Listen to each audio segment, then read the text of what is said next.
كلنا متفقين إن الاقتصاد المصري محتاج إدارة أكتر خبرة علشان تديره، علشان كده تم إعادة تشكيل المجلس التخصصي للتنمية الاقتصادية بقرار من الرئيس السيسي بذات نفسه. والمفاجأة إن الرئيس السيسي طالب بأن يكون الدكتور يوسف بطرس غالي وزير المالية الأسبق عضو في التشكيل الجديد، وإن المجلس يكون تابع لرئاسة الجمهورية وما يكونش أي جهة في البلد لها سيطرة عليه، وده طبعاً علشان يعرف يفكر ويقرر وينفذ بأريحية، يعني منه للرئيس مباشرة.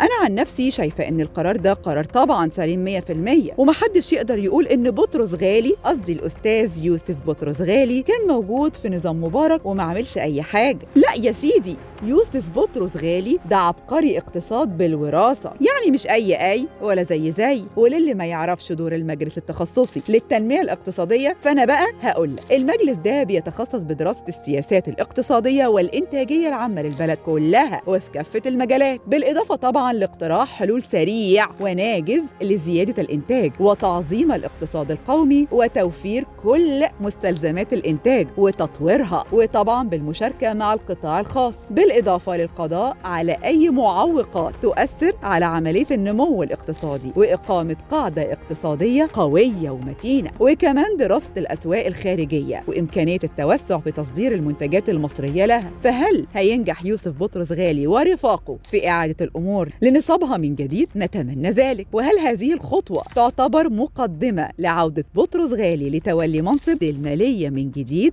الله أعلم.